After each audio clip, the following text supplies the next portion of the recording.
এই ভিডিওতে আমি রূহ আর কলব সম্বন্ধে আলোচনা করব। এক নাম্বার ভিডিওতে আলোচনা করছি আত্মার সম্বন্ধে সাধারণ জ্ঞান ওইখানে আলোচনা করা হয়েছে এবং আল্লাহ সম্বন্ধেও কিছুটা আলোচনা করা হয়েছে।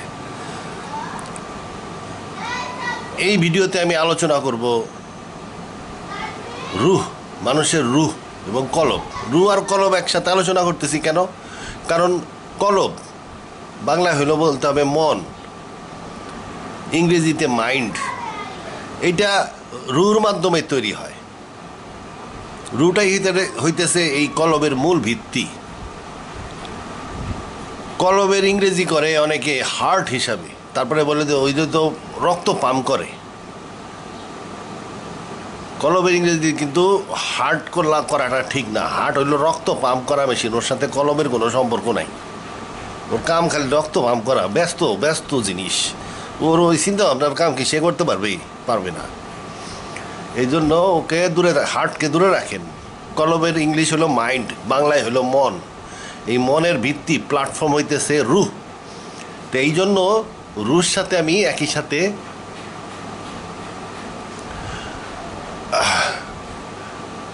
কলব আলোচনা করব। আচ্ছা, তো এইখানে আমার ভিডিওর নাম অনন্ত জীবন। অনন্ত জীবন এটার নাম দিছি আর কি, অনন্ত টাইপের একটা নাম দিলে ভালো শোনা যায়, এই জন্য নাম দিছি। আমাদের জীবন কিন্তু অনন্ত না, আমাদের সৃষ্টি আছে। যে কোনো সৃষ্টি অনন্ত না, শুধু আল্লাহ তার সৃষ্টি নাই। তাই বলে আল্লাহ অসীম না, কিন্তু আল্লাহকে অসীম বলা যাবে না। তার সৃষ্টি নাই, তিনি আদি এবং তার কোনো দিন ধ্বংসও হবে না। তিনি অন্ত না, তিনি আদি। অন্ত বলতে কিছু নাই, তার কোনো অন্ত নাই। আর আমরা হইল সৃষ্টি, আমাদের সৃষ্টি আছে এবং আমাদের শেষও থাকতে পারে। আল্লাহ যদি শেষ করে দেয় তো শেষ হয়ে গেলাম। আচ্ছা, এই জন্য আবার আমার এই ভিডিওর নাম অনন্ত জীবন দেখে আবার উল্টাপাল্টা মনে করেন না। অনন্ত জীবন কিন্তু আমাদের জীবন অনন্ত না। আমাদের জীবন, আমাদের সৃষ্টি আছে, মৃত্যু আছে, পুনঃসৃষ্টি আছে, তারপরে আল্লাহ যতদিন রাখবে ততদিন থাকবো। আচ্ছা, তা যাই হোক, আল্লাহ কিন্তু অসীম না। আল্লাহর সৃষ্টি নাই। তিনি যতটুকুই আছেন, মনে করেন আল্লাহ এতটুক, সেই এতটুকের কোনো সৃষ্টি নাই। তিনি আদিকাল থেকে আছেন, আর তার কোনো ধ্বংসও নাই, অন্ত নাই, সৃষ্টিও নাই, অন্তও নাই। তাই বলে আল্লাহ অসীম না। মানুষের সৃষ্টি আছে, মানুষের শেষও থাকতে পারে। আল্লাহ যদি শেষ করে দেয়, শেষ করে দিলাম। অতএব অনন্ত জীবন বলতে আবার ভুল বুঝেন না। নাকি নামটাই চেঞ্জ করে দেবনি, মানুষের জীবন দেবনি, মানুষের জীবন। হ্যাঁ, নাম চেঞ্জ করে মানুষের জীবন দেবনি। অনন্ত জীবন আইডিয়াটা ঠিক না। অবশ্য সেদিন বরিশাল্লাহ হুজুর কইতেছিল যে যারা বেহেশতে যাবে আল্লাহ তাদেরকে রাখবেন। তো ওই আলোচনায় যাচ্ছি না। আল্লাহ বলছে তারা সেখানে থাকিবে যতদিন আসমান জমিন থাকিবে। তারপরে আল্লাহ কি করবে সেটা আল্লাহ জানে, আমরা জানি না। আচ্ছা, যাই হোক, গেজানো শুরু করছি। মূল আলোচনা হইল রূহ এবং কলব। এখন রূহ এবং কলব নিয়ে আলোচনা করবো। That is very important. এটা নিয়ে আমাদের নানান সন্দেহ আছে, আনসাইন্টিফিক সন্দেহ। এই জন্য আমি সাইন্টিফিক সন্দেহ তৈরি করতেছি। তা এই পাওয়ার পয়েন্টের মাধ্যমে দেখাই আয়াতগুলো মুখস্থ নাই।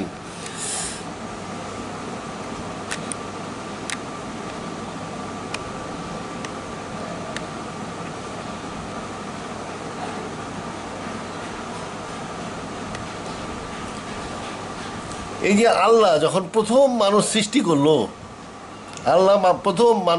করলো, সেই যে মানুষ প্রথম শারীরিকভাবে সৃষ্টি করলো, সেই মানুষটা আদম, তার কোনো চেতনা ছিল না। এই আয়াত থেকে জানতে পারি। When I have fashioned him, মানে আল্লাহ তারে তৈরি করলো, and breath him into my রুহ, এবং তার মধ্যে যখন আমি রুহ উৎকার করে দিব, ফল ইয়ে ডাউন ইন ওবিডিয়েন্স আনটু হিম, সিজদা করার অর্ডার দিল আল্লাহ। তার মানে কি, আদম কিন্তু সৃষ্টি হয়ে গেছিল, পুরাপুরি সৃষ্টি, তার শরীরে রক্ত সঞ্চালন চলতেছে, শ্বাস প্রশ্বাস চলতেছে, তার নফস আছে, সবই আছে, কিন্তু সে ঘুমন্ত, চেতনা নাই, ঘুমন্ত। যখন রুহ ফুৎকার করে দিল তখন তার চেতনা আসলো এবং আদম উঠে বসার চেষ্টা করতে লাগলো। তখন ফেরেশতারা নাকি বলছিল এই প্রাণী বড়ই অস্থির। আচ্ছা, তার মানে কি, এই আর থেকে আমরা বুঝলাম যে এই রুটা আমাদেরকে কি করে, চেতনা দেয়। এই আর থেকে আমরা স্পষ্টভাবে বুঝতে পারতেছি যে রুটা চেতনা দেয়। আদমরে সৃষ্টি করার পরে আল্লাহ রু ফুৎকার করে দেওয়ার পরে তার চেতনা আসছে এবং সে উঠে বসার চেষ্টা করছে। তার আগে সে ছিল ঘুমায়া, তার রক্ত সঞ্চালন চলতেছিল, তার শ্বাস প্রশ্বাস চলতেছিল, সে জীবিত ছিল, তার নবস ছিল, তার সব এভরিথিং ছিল, কিন্তু সে যেন একটা ঘুমন্ত মানুষ। যে আল্লাহ রু ফুৎকার করে দিল অমনি সে উঠে বসার চেষ্টা করতে লাগলো। হাদিস অনুযায়ী আমরা জানি, তো ওই সময় অন্য ফেরেশতারা বলছিল যে এই প্রাণী বড়ই অস্থির প্রকৃতির। তাইলে রু আমাদেরকে চেতনা দেয়, এটা আরও বিষয় আছে। আচ্ছা, চেতনা যখন দেয় তাহলে আমরা ঘুমাই কেমনি? আমাদের রু যদি সব সময় থাকে আমরা তো ঘুমাইতে পারবো না। রু আমাদেরকে চেতনা দিয়ে রাখবে, এই জন্য আল্লাহ কি করে, it is he who kills you ইয়াতা ওয়াফাক্কাকুম, হু কিলস ইউ, এটা হলো তোমাদেরকে হত্যা করেন বাই নাইট, রাত্রিতে আল্লাহ তোমাদেরকে হত্যা করেন। এই যে আল্লাহ হত্যা করেন, এটা কিন্তু এরকম ট্রান্সলেশন আপনি পাবেন না, বাংলাতেও পাবেন না, ইংরেজিতেও পাবেন না। এই ওয়ার্ডটার যদি ডিকশনারিতে খোঁজেন, এই ডিকশনারিতে এই ওয়ার্ডের অনেকগুলো অর্থ লেখা আছে, তার মধ্যে একটা হলো এই কিলসিউ লেখা আছে, কিলসিউ, হত্যা করেন। আল্লাহ আমাদেরকে হত্যা করেন কেমনে? এইখানে হত্যা বলতে এই অজ্ঞান হয়ে যাও কেউ, কোরআনে হাদিসে আল্লাহ অনেক হত্যা বলে উল্লেখ করছেন। ঘুমানোকে মৃত, ঘুম এবং মৃত্যু একই জিনিস কোরআনের দৃষ্টিতে। এই যে দেখেন, কিলস ইউ বাই নাইট, রাত্রে হত্যা করেন। And knows what you committed by day, then he raises you up there in, সকালে তিনি আবার তোমাদেরকে উঠান, সকালে তোমাদেরকে উঠান। মানে কি, এই লোকটা কিন্তু কিলসু বলতে তাকে মেরে ফেলা হয় নাই, কিলসু বলতে সে ঘুমায় পড়ছিল, সকালে তাকে আবার উঠানো হইল। তাহলে এইখানে তাহলে আল্লাহ কিভাবে হত্যা করতেছেন? ওই রুটা নিয়ে নিলে, রু দিলে, আগের একটা দেখেন, এই যে রু দিছিল, আদমের চেতনা আসছিল, সে উঠে বসার চেষ্টা করতেছিল। ঠিক একইভাবে যদি মানুষের থেকে রুটা খুলে নেওয়া হয় তাহলে সে আবার অচেতন হয়ে যাবে, ঘুমায় পড়বে। সেটাই কোরআনে ঘুমকে মৃত্যু বলা হয়েছে এই আয়াতে। এই আয়াত আর একটা আছে, it is God that kills you ইয়াতা ওয়াফা দ্য নফস, নফসকে হত্যা করেন। নফসকে হত্যা করেন কেমনে? নফসকে হত্যা করেন মানে আমাদের থেকে, নফস থেকে রুটা নিয়ে নেন, যার ফলে মানুষটা অচেতন হয়ে যায়। এই জিনিসটা পরে আরও বোঝা যাবে। রুটা নিলেও এই নফসের কারণে মানুষের চেতনা থাকার কথা কিছুটা, কিন্তু আল্লাহ এমনভাবে মানুষের নফস সৃষ্টি করছেন যে এই নফসের চেতনা আর থাকে না। এই জন্য এই কথাটা নফসকে হত্যা করার কথা বলা হয়েছে। এমনভাবে আল্লাহ মানুষের নফস সৃষ্টি করছেন যে এই নফস থেকে যখন রুটা খুলে নেয়, এই নফস তখন ঘুমায় পড়ে। তার মানে মানুষের শরীরটাও ঘুমায় পড়ে এবং ঘুম শেষ হলে তা আবার রু ফেরত দেন, রু ফেরত দিলে সে জায়গা ওঠে। It is God that kills the নফসেস অ্যাট দেয়ার ডেথ, মৃত্যুর সময়, and one who die not in their sleep, ঘুমের সময়। ঘুমের সময়ও আল্লাহ নফসকে হত্যা করেন, আবার মৃত্যুর সময়ও নফসকে হত্যা করেন। আল্লাহ রুটা নিয়ে নেন, নিয়ে গেলে নফস মারা যায়, এরপরে আজরাইল নফস কবজ করে মৃত্যুর সময়। আর ঘুমের সময় কী করেন? জাস্ট আল্লাহ রুটা নিয়ে নেন, সে তখন ঘুমায় পড়ে। এই ক্ষেত্রে আর আজরাইল আসে না, কারণ ওরে তো সকালবেলা আবার সে জায়গায় উঠবে, আজরাইলের ডিউটি নাই ওখানে। তাইলে বুঝলাম, নিশ্চিত হয়ে গেল যে এই রুটাই আমাদেরকে চেতনা দান করে। এইটাই এই জন্য লেখছি, রু মেক্স এ ম্যান কনসাস, চেতনা দেয়। তাহলে চেতনাটা কি? বিজ্ঞানের বই পড়লে দেখবেন চেতনা সম্বন্ধে বিরাট বিরাট ডায়লগ লেখা আছে। আমি ডায়লগ একটা দুইটা পড়ে শোনাবানি, কিন্তু ওই ডায়লগের মূল জিনিসটা দেখবেন এটা হলো চিন্তা। একটা মানুষ যখন চিন্তা করা শুরু করলো তখন আমরা আমরা ধরে নিব তার চেতনা আসছে। একটা ঘুমন্ত মানুষ চিন্তা করে না। যে এই একটা লোক মনে করেন সকালবেলা ঘুমাচ্ছে, তারপরে ঘুম ভেঙে গেল, সে চোখ খুলে নাই কিন্তু মনে মনে চিন্তা করতেছে যে এখন উঠতে হবে, উইঠা অফিস টফিসে যাব। এই যে সে চিন্তা শুরু করছে, তার চোখ খুলে নাই কিন্তু সে চিন্তা শুরু করে দিছে, তার মানে কি তার চেতনা এসে গেছে। তো মূল জিনিসটা হলো চিন্তা বা মন। চিন্তাটা হয় কি আমরা বলি মনে কলব, তার মানে রুটা যখন আসে, রু মেক্স এ ম্যান কনসাস, রু চেতনা দেয়, তার মানে রু আমাদেরকে চিন্তা করতে সাহায্য করে। রু আমাদেরকে চিন্তার কম্পার্টমেন্ট, থিঙ্কিং কম্পার্টমেন্ট তৈরি করে, চিন্তা করতে সাহায্য করে। তাহলে এইটা আমরা বুঝলাম। তাহলে 2 নম্বর পয়েন্ট বুঝলাম যে হ্যাঁ, রু না থাকলে মানুষ ঘুমায় পড়ে, আর রু থাকলে মানুষ চেতনা পায়। এবং সেই চেতনাটা মূলত কি জিনিস? চেতনাটা মূলত হলো চিন্তা করার ক্ষমতা। কিন্তু বইতে এরকম লেখা আছে জটিলভাবে, the mind is a set of cognitive facilities including consciousness. চেতনা, ইমাজিনেশন, এই ইমাজিনেশন মানে থিঙ্কিং, এই থিঙ্কিংটাই কিন্তু মূল কথা। থিঙ্কিং, পারসেপশন, পারসেপশন তো ওই থিঙ্কিং থেকেই আসে। তারপরে থিঙ্কিং, আবার লেগছে থিঙ্কিং। কল্পনা আর থিঙ্কিং তো একই জিনিস। জাজমেন্ট, বিচার, বিচার টিচার, মনে মনে মধ্যে বিচার যে আওয়ামী লীগ ভালো না বিএনপি ভালো, তাই এটাও তো থিঙ্কিং। ল্যাঙ্গুয়েজ ছাড়া আপনি থিঙ্কিং করবেন কেমনি? আমরা যখন চিন্তা করি বাংলায় চিন্তা করি। মেমোরি, আমাদের মেমোরির মধ্যে ভর্তি হইলো বাংলা মেমোরি, আমাদের ব্রেনটা হইলো বাংলা মেমোরিতে ভর্তা। আসলে মূল, এই জন্য আমি কইছি যে আসলে মূল জিনিসটা হলো থিঙ্কিং। এগুলো অনেক কিছু লেখছে, আসলে মূল জিনিস হলো থিঙ্কিং। এগুলো যত সব বোমবাস্টিং ইংরেজি লেখছে, বিষয়ের ভিতরে যায় কি চিন্তা, চিন্তা করে কে? মন, মন কলব।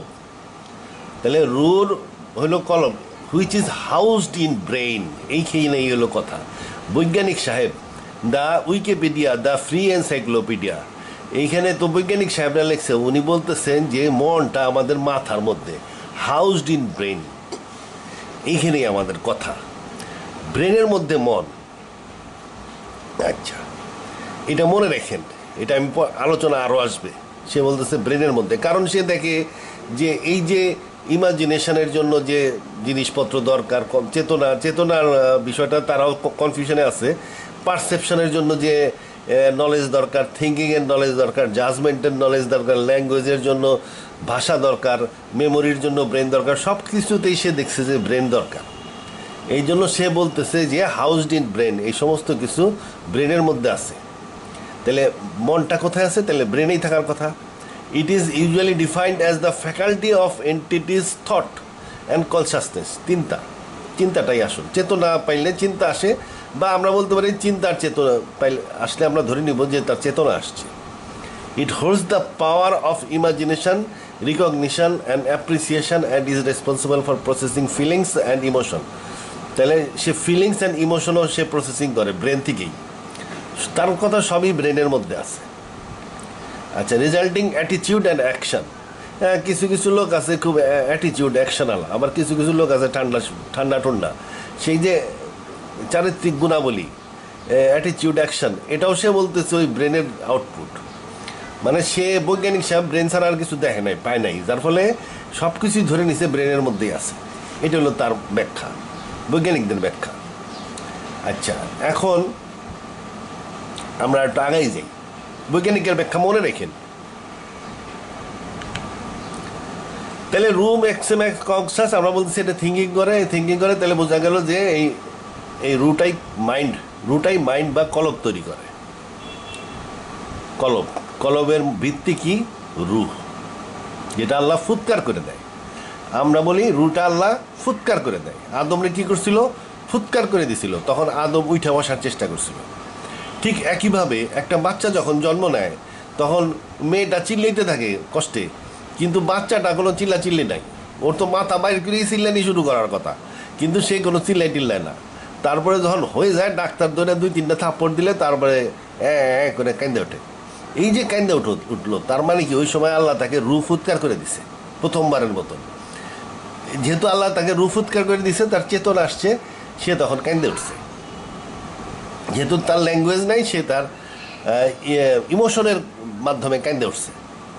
ইমোশনের কারণে একটা বাচ্চা শিশুরও ইমোশন আছে, এটা পরে আলোচনা করবো নি। তাহলে ইমোশনের কারণে সে কান্দে উঠছে। আচ্ছা, তাহলে আমরা বলতেছি রু একটা ফুৎকার করা এলিমেন্ট, যেটার ভিত্তিতে মন তৈরি হয়। বৈজ্ঞানিক সাহেবরা বলতেছে যে এটা ব্রেনের মধ্যে, এগুলো সব ডাটা, ব্রেনের অ্যাকশন, এআই। মানুষকে সে বলতে যাচ্ছে আর্টিফিশিয়াল ইন্টেলিজেন্স টাইপের একটা কিছু বলতে যাচ্ছে আর কি। তবে কিছু কিছু বৈজ্ঞানিক আছে আবার ভালো বৈজ্ঞানিক, তারা কি বলে, ইফ মাইন্ড, সে মাইন্ডে গেছে, ব্রেনে নাই, আর হোললি ডিপেন্ডেন্ট অন ব্রেন, যদি মাইন্ডটা শুধু ব্রেনের উপরেই নির্ভরশীল হইতো, অ্যান্ড ব্রেন অন বায়োকেমিস্ট্রি, ব্রেনে কী হয়, বায়োকেমিস্ট্রি হয়, কেমিক্যাল রিয়াকশন হয়, and biochemistry on the meaningless flux of the atoms, কেমিস্ট্রিতে কী হয়, রিয়াকশন হয়, রিয়াকশনে কী হয়, অ্যাটমগুলো বিক্রিয়া করতে থাকে একটা আর একটার সাথে, কিছু যৌগিক পদার্থ ভাইঙ্গা মৌলিক পদার্থ হয় বা অন্য যৌগিক পদার্থ হয়, এই বিক্রিয়া ছাড়া আর কিছুই না। It can't be, I can't understand how the thought of those minds. তাহলে যদি এটা শুধু কেমিক্যাল বিক্রিয়া হইতো, মাথার কেমিক্যাল বিক্রিয়ার থেকে যদি আমাদের চিন্তা আসতো, তাহলে আমাদের চিন্তাটা কেমন হইতো, should have any more significance than the sound of wind, বাতাসের শব্দের মতন একটা চিন্তা ভাবনা আমাদের হইতো। আমাদের চিন্তা ভাবনা চলতে থাকতো বাতাসের মতন, মানে মাথার মধ্যে তো কেমিক্যাল বিক্রিয়া হচ্ছে। এই যে কেমিক্যাল বায়োকেমিস্ট্রির বিক্রিয়া, বায়োবাদ দেন, কেমিস্ট্রির বিক্রিয়া চলতেছে আর কি। তা কেমিস্ট্রির বিক্রিয়া, মৌলিক পদার্থ, যৌগিক পদার্থ, মৌলিক পদার্থ, এগুলো নানান রকমের বিক্রিয়া চলতেছে মাথার মধ্যে। আচ্ছা, বিদ্যুতের আনাগোনা চলতেছে, তাহলে আমাদের চিন্তা ভাবনা কেমন হবে, এরকম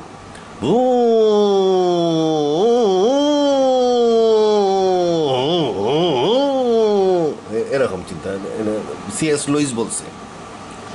আচ্ছা, তাই এটা তার প্রশ্ন, কিন্তু উত্তর নাই। উত্তর আমরা দেখি কোথাও ধর্ম বইতে পাওয়া যায় নাকি। আচ্ছা, আমি বলছি যে আল্লাহ বলতেছে, আমি বলতেছি রুর চেতনা, রু আমাদেরকে চেতনা দেয় এবং মনের কম্পার্টমেন্ট তৈরি করে। তা আমি এই ভিডিওটা আগেও দেখাইছি, সংক্ষেপে দেখাই একটু সামান্য মনে করার জন্য। Physicists were completely baffled by this, so they decided to peek and see which slit it actually goes through. They put a measuring device by one slit to see which one it went through and let it fly. But the quantum world is far more mysterious than they could have imagined.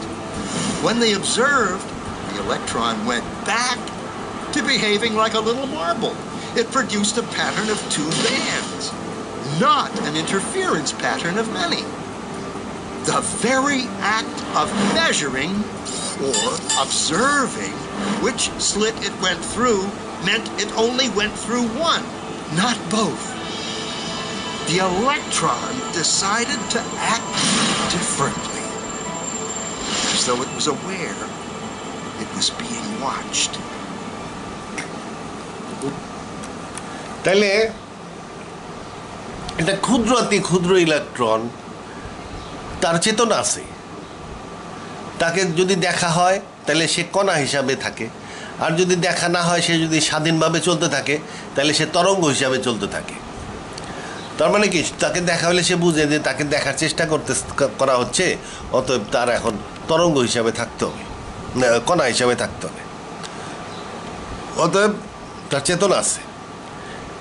শুধু চেতনা না, সে অনেক রকমের কাজ করে, অনেক information তার মধ্যে আছে। সে বিভিন্ন রকমের বাল্ব দিয়ে বিভিন্ন রকমের আলো হয়ে বেরোয়, ইলেকট্রিক কারেন্ট থেকে যে আলো আসে, বিভিন্ন রকমের বাল্ব দিয়ে বিভিন্ন রকমের আলো হয়ে বেরোয়। কম্পিউটারের মধ্যে দিয়ে যায় বিভিন্ন রকমের লেখা লোকা কত কিছু হয়ে বেরোয়। তার মানে কি, প্রত্যেক ক্ষেত্রে কি করতে হবে সেটা সে জানে, সেই ইনফরমেশন আছে। এবং এইখানে দেখা যাচ্ছে সেই ইনফরমেশন অনুযায়ী যে কাজ করে সেটা অটোমেটিক না, সে চেতনার সাথে করে, তার চেতনাও আছে।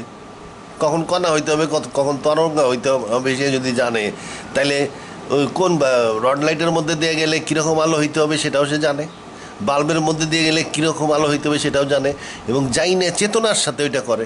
যা আমি তো এখন বাল্ব দিয়ে বেরিয়েতেছি, আমি এখন আলোটা লাল লাল হইতে হবে, সে লাল লাল হয়ে বেরিল আর কি। আচ্ছা, যাই হোক, ইনফরমেশন এবং কনসাসনেস দুইটাই এই ক্ষুদ্র অতি ক্ষুদ্র, যার চেয়ে ছোটো আর জিনিসটা এর মধ্যে আছে। তাহলে আমি প্রথম ভিডিওতে আলোচনা করছি যে রুহ একটা ফোর্স ফিল্ড, যে কোনো ফোর্স ফিল্ডকেই রুহ বলা যায়। যেমন ম্যাগনেটিক ফোর্স ফিল্ড, এটা একটা রুহ। ম্যাগনেটিক ফোর্স ফিল্ড একটা রুহ, কারণ এটা একটা এলিমেন্টারি ফোর্স ফিল্ড, এলিমেন্টারি বা মৌলিক ফোর্স ফিল্ড। একস, যেটা ভাঙলে ওই ফোর্স ফিল্ড ছাড়া আর কোনো ফোর্স ফিল্ড পাওয়া যাবে না। এই জন্য যেহেতু এটা একস এলিমেন্টারি, এই জন্য এটাকে আমরা বলবো রুহ। রুহ হইল এলিমেন্টারি ফোর্স ফিল্ড। আর নবস কি? কয়েকটা রুহ বা ফোর্স ফিল্ড মিলা একটা নবস গঠিত হয়। একটা অ্যাটমে যেমন strong field, week field, magnetic field, তিনটা ফোর্স ফিল্ড মিলা অ্যাটমের নবস তৈরি হয় এবং অ্যাটমকে ধারণ করে। তাহলে নবস কী করে? নবস হলো যৌগিক force field, composite force field. এটা কী করে? সিস্টেমকে ধারণ করে। নবস সিস্টেমকে ধারণ করে, আর রুহ আদেশ হিসাবে কাজ করে বস্তু জগতে। এই যে আমাদের শরীরে একটা নবস আছে, সেটা কী হিসাবে কাজ করে? আমাদের শরীরে একটা সিস্টেম, সেই সিস্টেমকে সে ধারণ করে। আর আমাদের যে আল্লাহ একটা স্পেশাল রুহ ফুৎকার করে দিছে, স্পেশাল রুহ ফুৎকার করে দিছে, সেইটি কী করে? আমাদের কলমের, সেটাও এক ধরনের আদেশ, কিন্তু এটা খুব উন্নত মানের রুহ, আল্লাহর ডাইরেক্ট ফুৎকার করে দেওয়া রুহ। এটা আল্লাহর সৃষ্টি জগৎকে দেন নাই। নফসিন ও হিদায়াতিনের মধ্যে এই রুহ ছিল না। এই জন্য এটা স্পেশাল, আল্লাহর ডাইরেক্ট ফুৎকার করে দেওয়া রুহ এবং অনেক হাই লেভেলের রুহ। এটা আল্লাহ মানুষকে ফুৎকার করে দেন এবং এটা কলমের প্ল্যাটফর্ম তৈরি করে। তাহলে আমরা এরপরে একটু আলোচনা করি।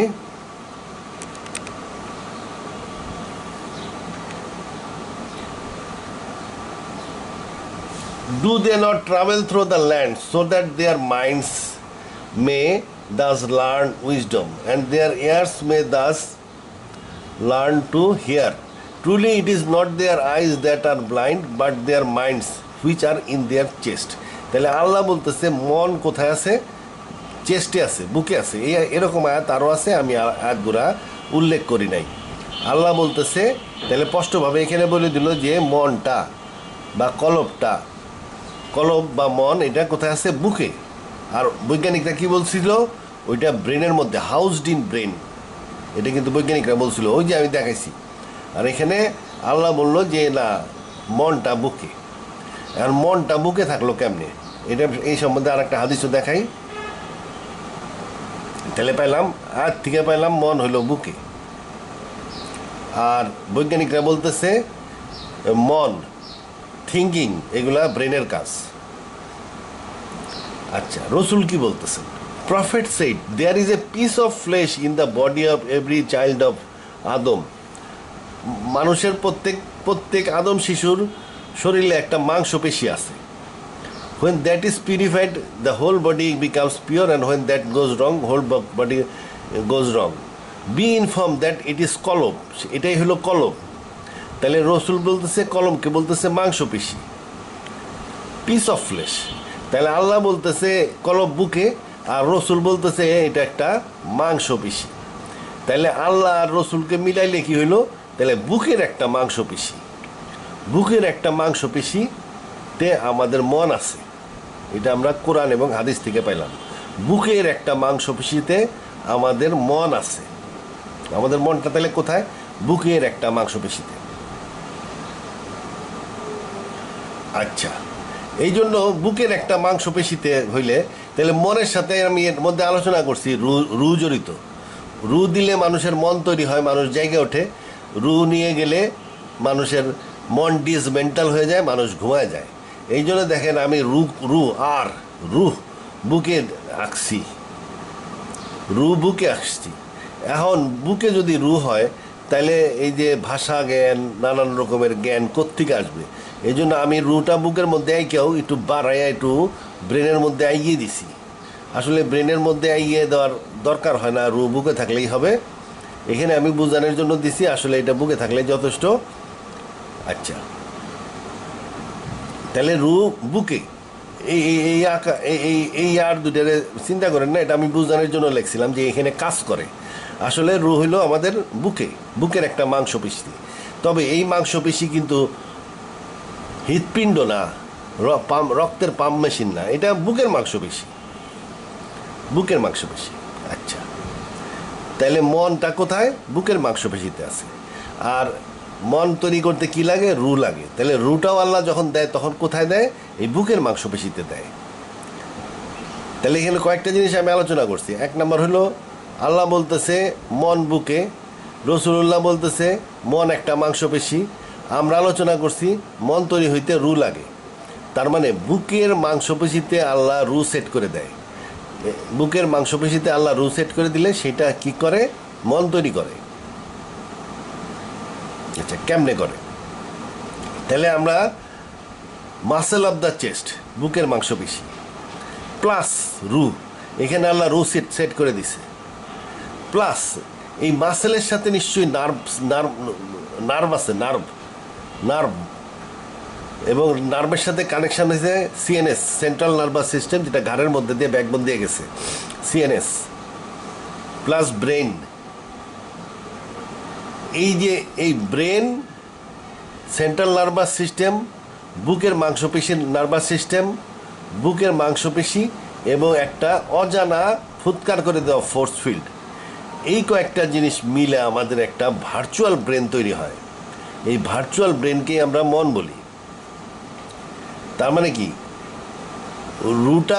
রুটা হইতেছে একটা ভার্চুয়াল ব্রেন, যেটার না, কলপটা একটা ভার্চুয়াল ব্রেন, ঠিক ব্রেন না, ভার্চুয়াল ব্রেনের চাইতে এটা বড়, ব্রেনের চাইতে বড়। তবে এটার ভিত্তি কি? এটার ভিত্তি হলো বুকের মাংসপেশি, এটার প্ল্যাটফর্ম হলো রু, এইটাকে ডাটা সাপ্লাই দেয় নার্ভাস সিস্টেম এবং ব্রেন।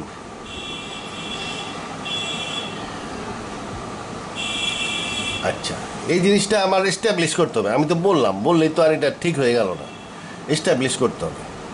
তাহলে এস্টাবলিশ করার জন্য এই পরবর্তী আলোচনা। এখন আমরা দেখতেছি হাদিস অনুযায়ী যে একটা জন্তুর রু নাই, বিভিন্ন প্রাণীর কিন্তু রু নাই, ওদের শুধু নফস থাকে। শুধু মানুষকেই আল্লাহ একটা রু ফুৎকার করে দেয়। অন্য প্রাণীর রু নাই, শুধু নফস আছে।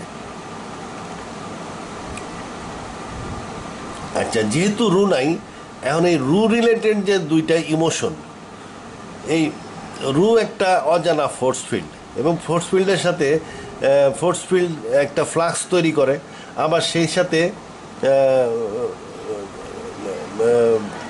ফোর্স ফিল্ড ফ্লাক্স তৈরি করে এবং ইলেকট্রোম্যাগনেটিক ফ্লাক্স তৈরি বা ম্যাগনেটিক মানে রু একটা অজানা ফোর্স ফিল্ড, নিজে একটা ফ্লাক্স। তাহলে সে একটা ফ্লাক্সের মতন কাজ করে এবং সেই সাথে তার দুইটা ইমোশন আছে, জয় এবং স্যাডনেস। এখন এটা আমরা জানি যে রুর দুইটা ইমোশন আছে, জয় এবং স্যাডনেস। আসলে এটা একটা ইমোশন, জয়ের উল্টা হইতেছে স্যাডনেস। এটা পজিটিভ নেগেটিভের ব্যাপার, আসলে ইমোশন একটাই। আচ্ছা, তাহলে এই যে প্রাণীর যেহেতু রু নাই, তাহলে প্রাণীর আনন্দ এবং দুঃখ থাকার কথা না। তা আমরা দেখি সত্যিই প্রাণীর আনন্দ এবং দুঃখ নাই। 10টা ছাগলের মধ্যে থেকে একটা ছাগল যদি জবাই করে খায় ফেলা হয়, তাহলে বাকি 9টা ছাগল কিন্তু দুঃখিত হয় না। কিংবা যদি একটু ভালো খাওয়া দাওয়া দেওয়া হয়, তাহলে ওরা খুব যে একটা আনন্দ পায় তাও না, সুখ পায়। সুখ অন্য জিনিস, সুখে দেখবেন যে একটু ন্যাস ট্যাস নাড়াইতেছে, কিন্তু আনন্দিত হয় না। মানুষের মনের যেমন আনন্দ লাগে সেটা হয় না। আর এই জয় এবং স্যাডনেস, এই দুইটা অনুভূতি আমরা বুকে অনুভব করি। মানুষ যেহেতু রুটা বুকে এসে সেটা হয় আমাদের, সেহেতু এই দুইটা অনুভূতি আমাদের বুকে অনুভূত হয়। খুব আনন্দ পাইলে বুক ফুলে ওঠে আনন্দে, খুব দুঃখ পাইলে মনে হয় যে বুক ধরে আসতেছে। বেশি রকম দুঃখ পাইলে দেখবেন যে বুক জাম হয়ে আসতেছে। তার মানে কি, এই আনন্দ এবং দুঃখের অনুভূতিটা ফিল করে আমাদের রুহ, এবং এটা বুকে সেট হয়। আচ্ছা, এবং যেহেতু অন্যান্য প্রাণীদের রু নাই, সেহেতু এই দুইটা অনুভূতি তাদের নেয়। কিন্তু তাদের বাকি অনুভূতি কিন্তু আছে। এই যে বেসিক ইউনিটি, জয়, আনন্দ, এটা শুধু রু রিলেটেড। বাকি যে যে ট্রাস্ট, ফিয়ার, সারপ্রাইজ, এই আনন্দেরই উল্টা হলো স্যাডনেস, এই দুইটা হলো রু রিলেটেড। তাহলে বাকি তিনটা এইগুলা কিন্তু নফস রিলেটেড। এই নফস রিলেটেড এগুলা কিন্তু পশু পাখি অন্যান্য প্রাণীরও আছে। অ্যান্টিসিপেশন, অ্যাঙ্গার, ডিসগাস্ট, এগুলো অন্যান্য প্রাণীরও আছে, মানুষেরও আছে, অন্যান্য প্রাণীরও আছে। এগুলো নফস রিলেটেড। এবং এইগুলার থেকে আবার মিশে আবার আরও অনেক রকমের হয়, অনুভূতি, ইমোশন তৈরি হয়। যেমন ট্রাস্ট এবং ফিয়ার দুইটা মিলে তৈরি হয় সাবমিশন। তারপরে ফিয়ার এবং সারপ্রাইজ মিলে মানে আশ্চর্য হয়ে যাওয়া। স্যাডনেস, সারপ্রাইজ মিলে ডিসঅ্যাপয়েন্টমেন্ট। আর যাই হোক, আবার এই দুইটা মিলে আবার অন্যরকম আরও হইতে পারে, বাড়তে থাকে। কিন্তু মূল হইল এই 8টা, মূল ইমোশন হইলো এই 8টা। এই মূল 8টা ইমোশনের মধ্যে জয় এবং তার অপোজিট এই স্যাডনেস, এই দুইটা হইতেছে রু রিলেটেড, বাকিগুলা নফস রিলেটেড। এই জন্য বাকি অনুভূতিগুলো অন্যান্য প্রাণীরও আছে। একটা কুত্তারে তাড়া দিলে সে ভয় পায়। এটা বিড়াল মালিক যদি হঠাৎ করে উদ্ভট আলোচনা করে তাহলে দেখবেন বিড়াল অবাক হয়ে গেছে। তাদের ট্রাস্ট আছে, মালিকের প্রতি ভক্তি থাকে, অ্যান্টিসিপেশন তো থাকবেই, স্বীকার করতে হবে, অ্যাঙ্গার, গরু রেগে গেলে গুতাইতে আসে, ডিসগাস্ট আছে, এইগুলা তাদের নফস রিলেটেড, এগুলো তাদের আছে। শুধু এই দুইটা, আনন্দ এবং দুঃখ, এই দুইটা জিনিস রু রিলেটেড অনুভূতি, এবং এটা শুধু মানুষের আছে, এটা মনে রাখতে হবে। তাহলে mind is where brain data mix with emotion. তাহলে আমরা কি দেখতেছি? তাহলে মনটা কি? কোরআন হাদিস অনুযায়ী বুকের একটা মাংসপেশি, যেখানে একটা অজানা ফোর্স ফিল্ড সেট করে দেয় আল্লাহ। এই ফোর্স ফিল্ডের যে ফ্লাক্স, সেই ফ্লাক্সের মধ্যে কি হয়? ব্রেন ডাটা এসে এই ফ্লাক্সের মধ্যে করে, মানে তরঙ্গ সৃষ্টি করে বা ডাটা সাপ্লাই হয় ওখানে। সে ওখানে একটা ব্রেন ওখানে একটা ডাটা সাপ্লাই দেয় আর কি। সেইটার সাথে এই আনন্দ এবং দুঃখের সেন্স মিশে, আনন্দ দুঃখের সেন্স মিশে মন তৈরি হয়। তাহলে মন কি? Mind is where brain data mix with emotion, ইমোশনের সাথে মিশে। শুধু ব্রেন ডাটা হইলে মানুষের ইমোশন থাকতো না, ওটা মানুষ হয়তো কম্পিউটারের মতন, মেশিনের মতন হয়ে যেত। কিন্তু যেহেতু মানুষের রু আছে, এবং রুর বেসিক ইনহেরেন্ট কোয়ালিটি হলো জয় এবং স্যাডনেস, এটার কারণে কি হলো? তার চিন্তার মধ্যে আনন্দ এবং দুঃখের চেতনা ঢুকে গেল তার মনের চিন্তার মধ্যে। তাহলে মনে যখন চিন্তা আসে, তখন দুইটা অনুভূতি আমরা খুব বেশি রকম হয়, সেটা হলো আনন্দ এবং দুঃখ। এছাড়াও এই রু আবার কিন্তু আমাদের ব্রেনে অনেক রকমের ডাটা আছে। আমাদের ব্রেনটা একটা বিশাল ডাটা ব্যাংক, অনেক মেমোরি আছে। এই মেমোরির মধ্যে যে মেমোরি আমাদেরকে আনন্দ দেয়, সেই মেমোরিটাকেই সে চালাইতে থাকে। মানে ব্রেনকে কন্ট্রোল করে অনেকটা। সে কি করে? ওইখান থেকে ওই ডাটাই চালাইতে থাকে। যেমন মনে করেন আমার ব্রেনে অনেক স্মৃতি আছে ছোটোবেলার, সেই স্মৃতি বলতে মনে করেন আমার ব্রেনে অনেক সিনেমা আছে। স্মৃতিগুলো মানে কি? সিনেমা। তো মনে করেন লক্ষ লক্ষ সিনেমা আমার ব্রেনে জমা হয়েছে। এই সিনেমার মধ্যে থেকে আমি যখন একলা এক জায়গায় বসে থাকবো, কোন সিনেমাটা চলবে সেটা নির্ধারণ করে কে?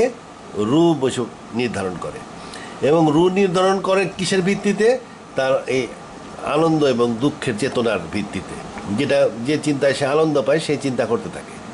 বসে বসে মনে মনে কল্পনা করতেছে যে সে রাষ্ট্রপতি হয়ে গেছে, রাষ্ট্রপতি হয়ে রাস্তাঘাট মেরামত করতেছে, এইসব নানান রকমের চিন্তা একদিক থেকে করতে লাগলো আর কি। আচ্ছা, এখন এই তাইলে আমরা বুঝলাম যে মানুষের ইমোশনের সাথে ব্রেন ডাটা মিক্সচার হওয়ার একটা মূল জায়গা হইতেছে। তাহলে একটা স্পেশাল ফোর্স ফিল্ড, আল্লাহর দেওয়া, ফুৎকার করে দেওয়া ফোর্স ফিল্ড, যেটা আল্লাহ ফুৎকার করে দেন বুকে, মাথায় দেন না। কারণ ব্রেন অনেক ব্যস্ত জিনিস, অনেক জটিল জিনিস, ওর মধ্যে আবার আর একটা ফোর্স ফিল্ড আর ফুৎকার করে দেওয়া ঠিক হইতো না। এই জন্য ওটা আল্লাহ বুকে ফিট ফুৎকার করে দিয়েছেন, বুকে সেট করে দিয়েছেন, এবং বুকে ডাটা আসতেছে নার্ভের মাধ্যমে। তাহলে রু drives a brain by the emotions of joy এবং স্যাডনেস। তাহলে রুই ব্রেনকে চালায় কি দিয়ে? আনন্দ এবং দুঃখের চেতনা দিয়ে। আমাদের ব্রেন হলো 3 তলা, এগুলো হলে ট্রাইউন ব্রেন বলা হয়। এর মধ্যে সবচেয়ে আদি হলো রেপটিলিয়ান ব্রেন, এটা বডি চালায়, এই হার্ট মার্ট সমস্ত কিছু চালায়। তারপরে লিম্বিক নিওকর্টেক্স, এইখানে যত মেমোরি আছে, এই মেমোরির মধ্যে যে নানান রকমের কল্পনা এবং সিনেমাগুলো আছে, মানে মনে করেন ছোটোবেলায় আমি বেড়াতে গেছিলাম সুন্দরবনে লঞ্চে করে, তো ওই স্মৃতিটা আমার কাছে ভালো একটা স্মৃতি। তো মাঝে মাঝে আমি যখন সুন্দরবনে যাই, মানে মনে মনে, তখন ওই স্মৃতি বসে বসে চিন্তা করতে থাকি কী কী করছিলাম, গেছিলাম। তাহলে ওই সুন্দরবনে যাওয়ার সিনেমাটা সে চালাইতে থাকে, যদিও সিনেমাটা অনেক পুরানো, ওইটা সে চালাচ্ছে। আমি মনে মনে কল্পনা ফানুস উড়াই দিলাম আর কি, যাইতেছি সুন্দরবনে। তাই এইটা হলো, তাহলে ব্রেনকে চালায় কে? রু। কিসের মাধ্যমে? ইমোশন অফ জয় এবং স্যাডনেসের মাধ্যমে। জয় এবং স্যাডনেস করতে গেল, এটা রু একটা ফোর্সফুল, এটা তার ইনহ্যারেন্ট কোয়ালিটি, এটা কেউ সৃষ্টি করে নাই। আচ্ছা, এইখানে দেখেন কয়েকটা প্রাণী আছে, এই প্রাণীদের তো রু নাই, তাহলে এদের ব্রেন কে চালায়? এদের ব্রেন চালায় কে? আমাদের ব্রেন না হয় বুঝলাম আনন্দ এবং দুঃখের চেতনার থেকে চলে, আমরা কল্পনা করি, যেটা আনন্দ লাগে সেইটাই কল্পনা করি। তাই এর তো রুই নাই, তাহলে এর ব্রেন চালায় কে? এর রু চলে প্রোগ্রাম ব্রেন দিয়া, এর ব্রেনগুলা প্রোগ্রামড। এক নম্বর হলো ব্রেনটা প্রোগ্রাম, তাদের ব্রেনটা প্রোগ্রামড। আর হলো নফসের ইমোশন দিয়ে চলে, নফসের কিছু ইমোশন আছে। এই নফসের ইমোশন কি? নফসের ইমোশনটা আপনি যদি এক কথায় বলেন, ওখানে তো দেখাইলাম 8টা ইমোশন, বেসিক ইমোশন 8টা। এক কথায় বললে সার্ভাইভাল এবং রিপ্রোডাকশন রিলেটেড ইমোশনগুলা। সার্ভাইভাল মানে ওই যে ফিয়ার, ভয় একটা সার্ভাইভালের এই যে ভয় পাবে, কারণ এটা সার্ভাইভালের দরকার। রিপ্রোডাকশান, লাভ, তার বাচ্চা কাচ্চা জন্ম দিতে হবে, এইগুলা, এই নফস রিলেটেড যে ইমোশনগুলা, এইটা তার ব্রেনকে চালায়, আর ব্রেনটা তার প্রোগ্রামড। এই যে তার এই যে নফস রিলেটেড, এই যে trust, fear, surprise, anticipation, anger, disgust, এইগুলার মাধ্যমে সে চলে। বাঘ রেগে গেলে তারা দিতে আসবে, ডিসগাস্ট হয়ে গেলে সে করে ভয় দেখাবে, মানে ভালো লাগতেছে না, দাঁড়ান থেকে। আচ্ছা, অ্যান্টিসিপেশন যদি দেখে যে এইদিকে হরিণ টরিণ আছে, তাহলে সে ওই দিকে যাইতে থাকবে। তাহলে এই নফসের এই ইমোশনের মাধ্যমে সে চলে। আর একটা কি দিয়ে চলে? আর একটা হলো তার ব্রেনটা প্রোগ্রামড। প্রোগ্রাম ব্রেনের ব্যাপারে আমি আগে আলোচনা করছিলাম, আর একটু আলোচনা করি। মানুষের ব্রেন কিন্তু প্রোগ্রাম না, মানুষের ব্রেন হইল প্রোগ্রামিং ছাড়া। অন্য প্রাণীর ব্রেনটা প্রোগ্রামড, জন্মগতভাবে প্রোগ্রাম। এই যে আমেরিকায় একটা পরীক্ষা করা হয়েছিল, কতগুলা সাইবেরিয়ান ডাক, সাইবেরিয়ার হাঁস ডিম নিয়েছে, ডিম ইনকিউবেটরে ফুটাইছে। ইনকিউবেটরে ওই ডিম ফুটাইয়া ওই সাইবেরিয়ান হাঁসরে বড় করছে, ওরা শিখাইছে মানে কি, খাওয়া দাওয়া দিয়েছে, ওরা শিখে গেছে আর কি। তারপরে ওই পাখিগুলারে দিয়েছে সাইরা দিলে দেখা গেল যে এই পাখি উইরা সাইবেরিয়ায় চলে গেল। সাইবেরিয়ায় শুধু গেল না, সে যে ঝাঁকের ডিম, যে ফ্লকের ডিম, সেই ফ্লকে চলে গেল। তাইলে এই পাখিগুলা জীবনে কোনোদিন অন্য পাখি দেখে নাই, সে আমেরিকার থেকে উইরা রাশিয়ার সেই সাইবেরিয়াতে গেল কেমনে? সে জানলো কেমনে যে এখন তার যে গ্রুপ, তার যে ফ্লক সাইবেরিয়াতে আছে? দেখা গেল যে সে সাইবেরিয়াতে গেল, তো ওই সময় দেখা গেলো যে না, ওই সময় তো শীতকাল, তাহলে তো টাঙ্গুয়ার হাওরে আইসে ওর ফ্লক তখন টাঙ্গুয়ার হাওরে খাই বেড়েছে, মানে সিলেটের টাঙ্গুয়ার হাওর কিংবা হাকালুকির হাওর, এইসব হাওরে তো খাইবার আসে শীতকালে, তো ওখানে তো থাকতে পারতো। কিন্তু সে কিন্তু সময়ও জানে, পাখি ওই পাখি ওই হাঁসগুলা ডিম থেকে ফুটে বেরিয়েছে, এ জানে এখন কয় তারিখ, কোন সময়, তার যে বাপদাতার গোষ্ঠী কোথায় আছে। এবং আমেরিকার থেকে উইরা সাইবেরিয়ার ঠিক সেই পয়েন্টে যাইতে হবে, কোন রাস্তা দিয়ে, কোন হাইটে, কোন ফ্লাইটে, কোন ডাইরেকশনে কতক্ষণ উঠতে হবে সব জানে। একটা পাইলটরে ট্রেনিং দিয়ে সাইডে দিলেও সে পারবে না। সে বলবে জিও রেপ দেন, ওই যে ম্যাপ আসমানের থেকে যে ম্যাপ দেখে, জিও রেপ, কম্পাস, জাইরো, ওগুলা তো থাকতেই হবে। তারপরে আধুনিক জিপিএস থাকতে হবে। এরপরেও সে ভয় পাবে, কারণ সে যদি নতুন পাইলট হয়, তার তো নিচে মনে করেন জিও রেপ জিপিএস কাজ করতেছে না, না জিও রেপ কম্পাস কাজ করতেছে না, জিপিএস নষ্ট হয়ে গেছে, তখন যাবে কেমনি? তখন তো তার ল্যান্ডমার্ক ধরে ধরে যাইতে হবে, নিচে দেখে চিনতে হবে, যা এটা তো অমুক দেশ। এই নিচে দেখে দেখে যে চিনবে, এই চিনতে গেলে ওস্তাদের সাথে অনেকদিন উঠতে হয়, দেখে দেখে চিনতে হয়। তাইলে অন্তত পক্ষে 5-7 বছরের অভিজ্ঞতা না হইলে একটা পাইলট আমেরিকার থেকে ডাইরেক্ট ফ্লাই করে সাইবেরিয়া যাইতে রাজি হবে না। তাহলে একটা পাইলটের এত জ্ঞান লাগে, এত জ্ঞান অর্জন করার পরে সে আমেরিকার থেকে সাইবেরিয়া ডাইরেক্ট যাওয়ার যোগ্যতা অর্জন করে। আর এই পাখি জন্মগতভাবে এই নলেজ কোত্থেকে পাইল? সে টাইম জানে, সিজন জানে, ওই সময় তার ফ্লক্স কোথায় আছে, তার এলাকা জানে, এভরিথিং জানে। সে এক ফ্লাইটে একদম থামাথামি নাই, ওয়ান ফ্লাইট।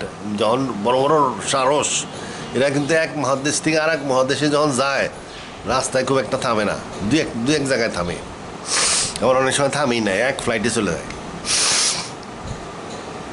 তাইলে এইটা কি? একটা বাচ্চা, মানুষের বাচ্চা জন্ম হয়ে হাঁটা শিখতে তার লাগে 1 বছর 1.5 বছর। আর একটা গরুর বাচ্চা হওয়ার পরে এই 1 মিনিট 2 মিনিট পাটা যারা দিয়ে হাঁটা শুরু করে দিল, তাও 4 পায়ের জটিল হাঁটা শুরু করেছে। 4 পায়ের হাঁটা অনেক জটিল, আর 2 পায়ের হাঁটা একটু জটিলতা কম। তাহলে সে হাঁটা শিখল কোত্থেকে? তাইলে একটা গরুর বাচ্চা জন্ম হয়েই জানে যে কোন কোন ঘাস খাইতে হবে, কোন কোন ঘাস বিষাক্ত। 1000 রকমের ঘাস আছে, লাখ লাখ রকমের। সে ওই গন্ধ শুকে বুঝে বলে যে এটা খাওয়া যাবে না, আবার গন্ধ শুকে বুঝে যে এটা খাওয়া যাবে। তাহলে সে বস করে খাইয়া দিচ্ছে, কিন্তু ওর মধ্যে কিন্তু বিষাক্তগুলো সে বাদ দিয়ে ধুয়ে দিতেছে। এই নলেজ কোত্থেকে আসছে? এই নলেজটা আসছে তার কারণ হলো তার ব্রেনটা ওইভাবে প্রোগ্রাম করা, জন্মগতভাবে প্রোগ্রাম, জেনেটিক্যালি প্রোগ্রামড। সমস্ত প্রাণীর ব্রেন জেনেটিক্যালি প্রোগ্রামড। শুধু মানুষের ব্রেন মায়ের পেটে একটা বিশেষ পর্যায়ে যায় সে জিন থেকে আর শিখতে ডিনাই করে। একটা বিশেষ পর্যায়ে যায় সে বলে আমি আর জিন থেকে শিখবো না। সে তখন সাদা কাগজ হয়ে থাকে, সাদা কাগজ। তার জেনেটিক প্রোগ্রামিং হয় না, মানে জেনেটিক লার্নিং হয় না। যার ফলে একটা শিশু জন্মের সময় থাকে সে কিছুই জানে না, তার শিক্ষা গ্রহণ শুরু হয় জন্মের পরে। আর যেহেতু জন্মের পরে তার শিক্ষা গ্রহণ শুরু হয়, এই শিক্ষা গ্রহণটা আজীবন চলতে থাকে। এই জন্য মানুষের জ্ঞান এত বাইরে গেছে। শুধু এই শিক্ষা গ্রহণের কারণে যে জ্ঞান বাড়ছে তা না। এই যে শিক্ষা গ্রহণের ক্ষমতা, এটা ফেরেশতাদেরকে আল্লাহ দেখাইছিল। আদমরে সৃষ্টি করে কয়েকটা জিনিসের নাম বললেন এবং নাম শিখাইলেন। একটা বাচ্চারা যেমন যদি শেখানো হয় এটা কি কলম, ওই বাচ্চা একটু পরে বলতে পারবে যে এটা দেখাইলেই বলবে কলম। সেরকম আদমরে 4-5টা জিনিসের নাম বললেন আদম। এরপরে ফেরেশতাদের সামনেই বলছিলেন। এরপরে আবার কিছুক্ষণ পরে ফেরেশতাদেরকে জিজ্ঞেস করেন, বলেন যে এটার নাম কি? কোনো ফেরেশতা আর বলতে পারে না, কারণ ফেরেশতারা কোনো কিছু মনে রাখতে পারে না। যখন বলবেন ওই সময়টুকু সে মনে রাখতে পারে, একটু পরে আর ওইটা তার মনে থাকবে না, তার ওই রকম ব্রেন নাই। কিন্তু আদম মনে রাখতে পারে, তার শিক্ষা গ্রহণের ক্ষমতা আছে। এটি আল্লাহ দেখাইছিল। এবং এই শিক্ষা গ্রহণের ক্ষমতা যেহেতু জন্মের পরে শুরু হয়, সেহেতু এটা আজীবন চলতে থাকে এবং তার জ্ঞান বেড়ে গেছে। শুধু জ্ঞান বাড়ে নাই, তার প্রিসিশন গ্রিপ আছে। সে জ্ঞানকে লিখে রাখতে পারে। সে তার অর্জিত জ্ঞান তার ভবিষ্যৎ বংশধরের জন্য লিখে রেখে গেছে, যার ফলে ভবিষ্যৎ বংশধরের জ্ঞান আরও বাইরে গেছে। প্রিসিশন গ্রিপ এলা হাতের কারণে। আচ্ছা, তাইলে অন্য প্রাণী তাহলে দেখতেছি আমরা প্রোগ্রাম, সে ওই যে হাঁস, আমেরিকার মতন একটা ভালো সুন্দর একটা দেশ, সেখানে না থেকে সে উইরা সাইবেরিয়াতে চলে আসলো, ঠান্ডা একটা জায়গা। কেন আসলো? কারণ তার প্রোগ্রাম, তার ওখানে যাইতেই হবে। তার ব্রেন ওইভাবে প্রোগ্রাম করা যে এই সময় তুমি সাইবেরিয়াতে থাকবা, সে উইরা সাইবেরিয়াতে চলে গেল। আমেরিকা পাসপোর্ট ভিসা ছাড়া আমেরিকার মতন দেশে থাকার চান্স পাইছে, ফ্রি খাওয়া ফ্রি থাকা, বৈজ্ঞানিকরা বসে বসে খাওয়াইতেছে। যদি থেকে যেত ওখানে এই ল্যাবরেটরিতে থেকে যেত, বৈজ্ঞানিকরা আবার চিন্তা করতো, আর এই পাখিটা গেল না কেন, এর মনে হয় বুদ্ধি বেশি, তাইলে এর একটু পরীক্ষা টরীক্ষা করে দেখি, কত আরও আরাম, খাওয়া দাওয়া আরও বেড়ে গেল। তা না করে সে কষ্ট করে উইরা সাইবেরিয়ার ঠান্ডা দেশে চলে গেল। কারণ হইতেছে কি, তার ব্রেন ওইভাবে প্রোগ্রাম করা। সেই জন্য সেই রকম সমস্ত প্রাণী তার প্রোগ্রাম অনুযায়ী চলে। প্রোগ্রাম অনুযায়ী চলে।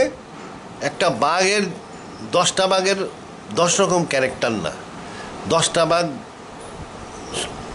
বাঘই একই রকম, কিন্তু 10টা মানুষ 10 রকম। 10টা বাঘের রাগের পরিমাণ সমান, ভয়ের পরিমাণ সমান, সমস্ত কিছুই সমান, কিন্তু মানুষ একটা মানুষ এক রকম। তাইলে 1 নাম্বার কিসে? তাহলে তার ব্রেনের প্রোগ্রাম ব্রেনে চলে, আর ওই নফসের ইমোশনের উপরে চলে। প্রোগ্রাম ব্রেনে চলা মানে কি? তার নিজস্ব স্বাধীনতা নাই, তার সাইবেরিয়া যাইতেই হবে, আমেরিকায় থাকার উপায় নাই। তা ভালো লাগুক আর না লাগুক, তার উইরে হাজার হাজার মাইল উইরে সাইবেরিয়ায় তার যাইতেই হবে। শীতকালে তার টাঙ্গু আর হাওড়ে আসতেই হবে, ভালো লাগুক আর না লাগুক। রাস্তায় হার্ট ফেল করে পইরে মরে যাক, কিছু করার উপায় নাই, যাইতেই হবে টাঙ্গুর হাওড়। তার ব্রেনে প্রোগ্রাম করা, প্রোগ্রামে চলে। কিন্তু মানুষের ব্রেনটা ওরকম প্রোগ্রাম নাই। এবং মানুষের ব্রেন কিসের উপরে? রুর যে আনন্দ এবং দুঃখের চেতনার উপরে চলে। রু যেটা কইরা যে চিন্তায় আনন্দ পায় সেইটা চালাইতে থাকে। এখন ওই হাঁসগুলার যদি রু থাকতো, তাহলে হাঁসগুলার রুতে কি করতো? ওই বেটা এত দূর উইরা সাইবেরিয়া যাবে কিসের জন্য? এনে কত ভালো দেহসটা, এনে থাই আমেরিকায় থাই যাই। রু থাকলে রু ওই বুদ্ধি দিত তারে। কারণ আনন্দ, আমেরিকায় থাকতে আনন্দ, ল্যাবরেটরিতে ফ্রি খাওয়া পাইতেছে, তাহলে এই আনন্দ জায়গার থেকে সে আসবো কেন? রু তারে বুদ্ধি দিত এন থাই। কিন্তু যেহেতু তার রুই নাই এবং ব্রেনটা প্রোগ্রামিং করা, ফলে হাঁসটা উইরিয়ায় সাইবেরিয়া চলে যেতে বাধ্য হইল। সমস্ত প্রাণীরই একই অবস্থা। ঘোড়া, গরু, ছাগল সব প্রোগ্রাম অনুযায়ী চলবে।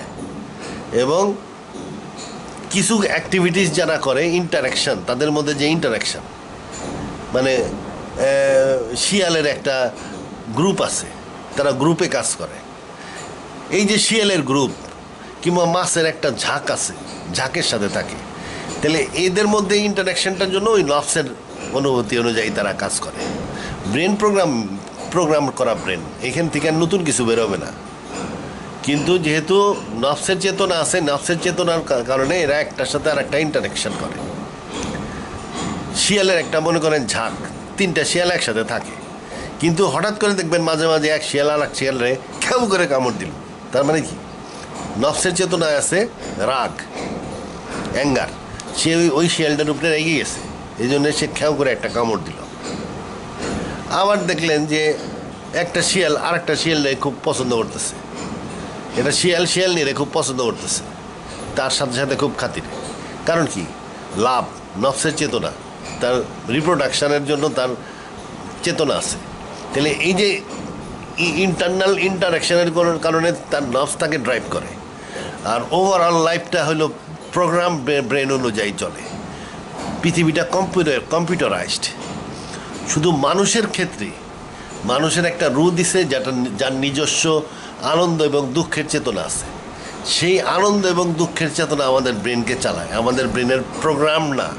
হোয়াইট পেজ, আমরা যখন জন্ম নেই আমাদের ব্রেন থাকে হোয়াইট পেজ, জন্মের পরে আমাদের শিক্ষা হয়। আচ্ছা, তা আলোচনা অগ্রসর করি। আচ্ছা, তাহলে driven by program brain emotions of নফস, প্রাণীরা কীভাবে পরিচালিত হয়? প্রোগ্রাম ব্রেন দিয়ে চলে এবং নফসের ইমোশনের মাধ্যমে চলে। পরস্পরের মধ্যে ইন্টারাকশনটা হয় নফসের ইমোশনের মাধ্যমে, অ্যাঙ্গার, লাভ, ট্রাস্ট, এইগুলোর মাধ্যমে। যেমন এই শিয়ালের মনে করেন আরও 2টা শিয়ালের সাথে তার বন্ধুত্ব আছে, তাদের মধ্যে ট্রাস্ট আছে। আচ্ছা, এইগুলা তার আলোচনা হয়ে গেছে।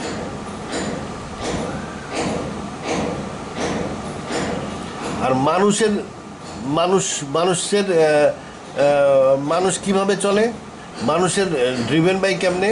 মেমোরি আছে আমাদের, কিন্তু আমাদের অনেক মেমোরি থাকলেও এই মেমোরি সবকটা আমাদের চালাই না। অনেক মেমোরি আছে পুরান হয়ে রয়েছে, ওই মেমোরি আমরা ব্যবহার করি না। ওই মেমোরি হয়তো পুরান হইতে হইতে এমন হইতে গেছে যে মনে করে এখন মুশকিল। ইমোশনস অফ রু অ্যান্ড নফস, এই মেমোরির মধ্যে থেকে, এই মেমোরিতে মনে করেন 1 লক্ষ সিনেমা আমার মেমোরিতে আছে, এর থেকে চালায় কে? রু এবং রু এই মেমোরি থেকে চালায়। রু কল্পনা করে, এই মেমোরি থেকে কল্পনা করে, কিংবা কোনো নলেজ থেকে কল্পনা করে। মেমোরি আমরা শিক্ষা গ্রহণ হইতে পারে অনেক কিছু, সেই শিক্ষাকে থেকেও রু হয়তো একটা জিনিস চিন্তা করলো যে এখন আমার এই কাজটা করা উচিত, এবং এই কাজ করায় তার আনন্দ লাগলো। এই আনন্দ থেকে সে রু কী করে?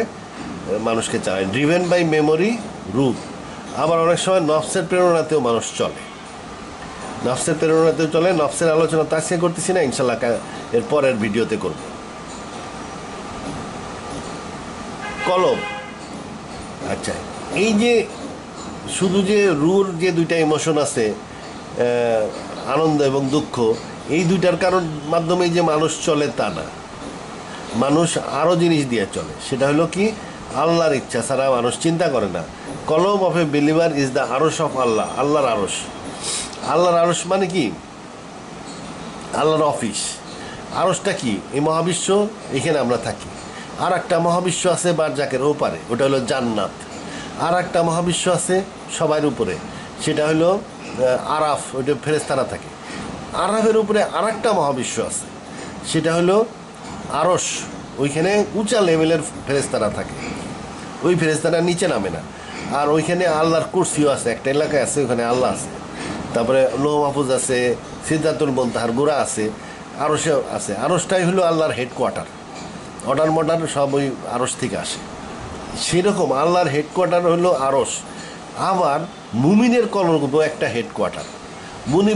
মুমিনের কলবে আল্লাহ ইচ্ছা সৃষ্টি করে দিয়া মুমিনরে দিয়ে কাম করে নেইবার পারে।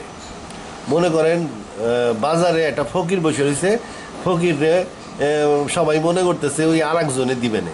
এই করতে করতে সন্ধ্যা হয়ে গেছে, ফকিরের 5 টাকা হয় নাই, রাতে কী খাইব?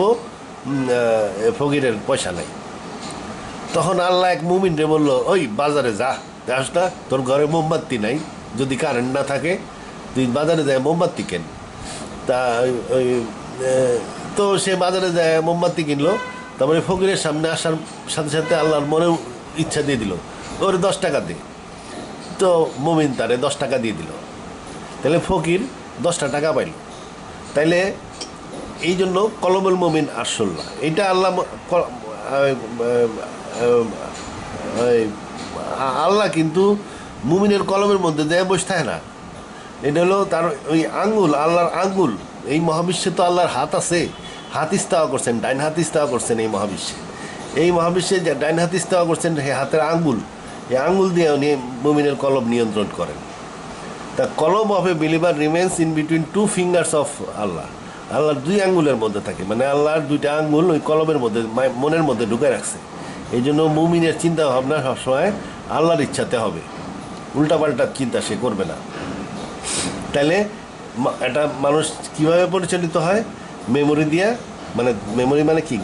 জ্ঞান, অতীত ইতিহাস, অতীত দিনের সিনেমা, তারপরে ইমোশন অফ রু মানে আনন্দ এবং দুঃখের ইমোশন, এবং নফসের ইমোশন।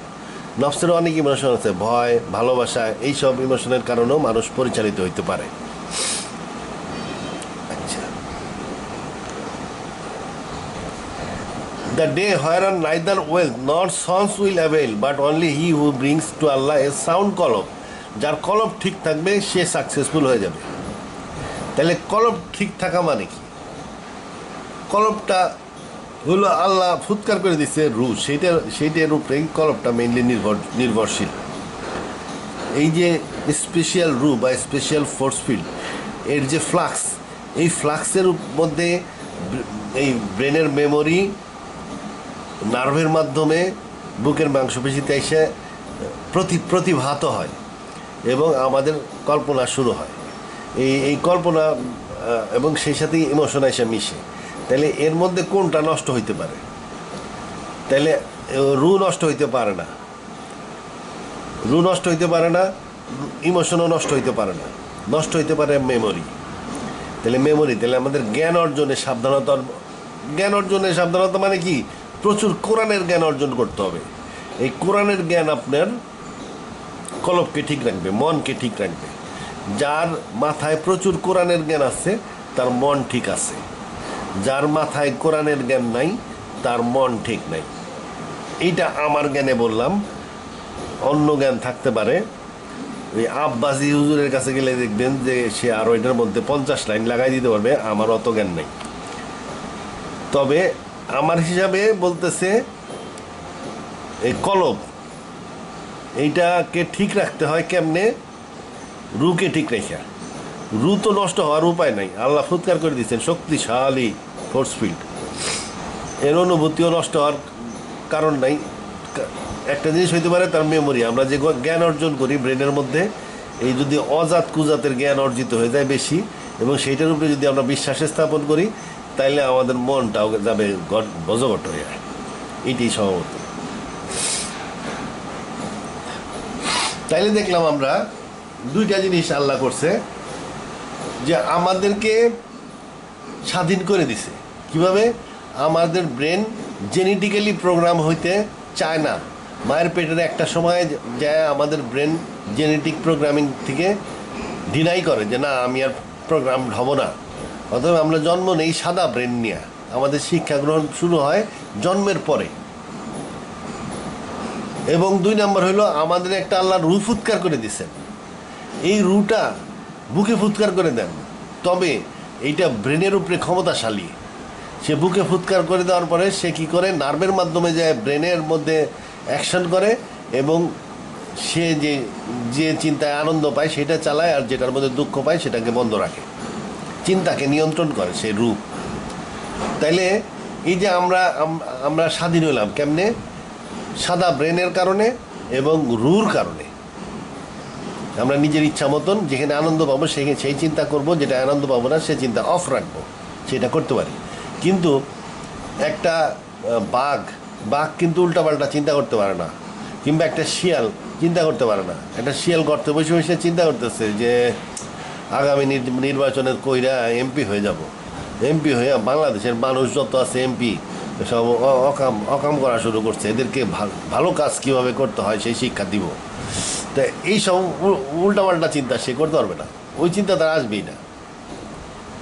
আমরা কল্পনার ফানুস আমরাই উড়াই, কল্পনার ফানুস আমরা উড়াই। কারণ হলো আমাদের রু আছে যেটা এটা ভার্চুয়াল ব্রেন ক্রিয়েট করে, এর মধ্যে আমরা ভিশন দেখি, কল্পনায় ছবি দেখে ফেলি একদম, যে হ্যাঁ সত্যি সত্যি এমপি হয়ে গেছি, পুলিশ এসপি সব সাহেব এসে আমার সালাম আলাইকুম দিতেছি। আচ্ছা, তাইলে এই যে পার্থক্যটা, আমাদের সাদা ব্রেন এবং রুল ক্ষমতার কন্ট্রোলে আমরা চলতেছি, আর প্রাণীগুলা দেখেন প্রোগ্রাম করা ব্রেন, ওর সাইবেরিয়া যাইতেই হবে এবং নফসের মাধ্যমে তার কিছু স্বাধীনতা আছে। একটা আর একটা ঠুকরাই যায়, অনেক সময় রেগে যায়। আর একটা দেখা গেল যে 1000টা সারস পাখি আছে, তার মধ্যে 2টার মধ্যে খুব বাপ অন্য মেয়েগুলার এসে পছন্দ করতেছে না। তো এই যে লাভ তৈরি হয়, এইগুলা ইন্টারাকশন নিজেদের মধ্যে করে, কিন্তু ওভারঅল কাজ সে প্রোগ্রাম ব্রেনের মাধ্যমে করে, তার কোনো স্বাধীনতা নাই। এটা আল্লাহ সৃষ্টি করছে, এটা আল্লাহ কি তাই বলছে, and created you from pairs. কোরআনে পেয়ারের কথা অনেক জায়গায় উল্লেখ আছে। এই পেয়ার মানে ডিএনএ ডাবল হেলিক্স। সব আয়াতে দেখবেন, সমস্ত অনুবাদে ইংলিশ হোক বাংলা হোক দেখবেন পেয়ার বলতে এখানে স্বামী স্ত্রীর জোড়া হিসেবে অনুবাদ করা হয়। কইরা তারপরে আর সেন্টেন্স মিলে না, তখন সেন্টেন্সের মধ্যে বিরাট পরিবর্তন ঘটায়, একটা উদ্ভট একটা মিথ্যা ট্রান্সলেশন করে। কিন্তু আমার এই ট্রান্সলেশন পেয়ার বিষয়ক যত ট্রান্সলেশন আমার আছে, এখানে আমি word to word I eat rice, আমি খাই ভাত, এভাবে লেখা। অ্যান্ড ক্রিয়েটেড ফ্রম পেয়ার্স, জোড়ার থেকে আল্লাহ আমাদেরকে সৃষ্টি করছেন। তাহলে আমাদেরকে কোন জোড়ার থেকে সৃষ্টি করছেন? আমরা সবাই জানি যে DNA ডাবল হেলিক্স থেকে সৃষ্টি করছেন। And we made your slip rest, তোমাদের ঘুমকে আমি রেস্ট হিসাবে তৈরি করছি। আচ্ছা, এইখানে দেখেন এই যে মানুষের সাথে এবং অন্যান্য প্রাণীদের সাথে যে মধ্যে যে পার্থক্য, এই পার্থক্যর বিষয়টা এখানে আলোচনা করা হয়েছে। এইখানে এই জিনিসটা, এই অন্যান্য প্রাণীও কিন্তু এই জোড়ার থেকেই সৃষ্টি। আল্লাহ বলতেছেন তোমাদেরকে জোড়ার থেকে সৃষ্টি করছি, কিন্তু তোমার ঘুমকে তৈরি করছি রেস্ট হিসাবে। যে মনে রাখেন, মানুষের ঘুম একটা রেস্ট, কিন্তু ঘোড়ার ঘুম কিন্তু রেস্ট না, বাঘের ঘুম রেস্ট না, অন্য কোনো প্রাণী ঘুমাই না বলতে গেলে একরকম। ঘুমের বিষয়টা আবার আলোচনা করব। আর একটা আয়াত দেখেন, glory be to the one who created pairs DNA double helix from what all that are in the earth. মানে পৃথিবীতে যত প্রাণী আছে, ঘোড়া, বাঘ, শিয়াল, ছাগল, মাছ, সব এই জোড়ার থেকে সৃষ্টি হয়েছে। এই জোড়াটা এমন একটা প্রোগ্রাম যেটা দিয়ে একটু প্রোগ্রাম চেঞ্জ করে যে কোনো প্রাণী সৃষ্টি করা যায়। এইটা দিয়েই একটা ফুলকপিও বানানো যাবে, কিংবা একটা ছাগলও বানানো যাবে, আবার এই একই জোড়া দিয়ে একটা মানুষও বানানো যাবে। শুধু প্রোগ্রামে পার্থক্য। একটা প্রোগ্রামে সে ছাগল তৈরি করে, আর একটা প্রোগ্রামে সে মানুষ তৈরি করে। জিনিস কিন্তু এই একটাই। এটাই আল্লাহ বলছে যে glory be to one who created pairs, যিনি এই জোড়া সৃষ্টি করছেন। From what all that the earth produces, পৃথিবীতে যত প্রাণী সবই তিনি এই জোড়ার থেকে সৃষ্টি করছেন। অ্যান্ড অফ দেমসেলভস, এবং মানুষ তৈরি করছেন এই জোড়ার থেকে। And of what they know not, অনেক প্রাণী এখনো আবিষ্কৃত হয় নাই, অনেক ব্যাকটেরিয়া আছে, অনেক ফাঙ্গাস আছে, আবিষ্কৃত হয়নি, ওগুলাও এই জোড়ার থেকে সৃষ্টি করছেন। সবই এই জোড়ার তৈরি। সব এই জোড়ার তৈরি হওয়া সত্ত্বেও দেখেন আমাদের ঘুমটাকে রেস্ট হিসাবে তৈরি করছে। আমাদেরকে জোড়ার থেকে সৃষ্টি করছেন। আমরা তো গরু, ছাগল, ঘোড়ার মতন হওয়ার কথা, কিংবা শিয়ালের মতন হওয়ার কথা, কিন্তু আমরা ঘোড়া বা শিয়ালের মতন হইনি, আমরা ঘুমাই।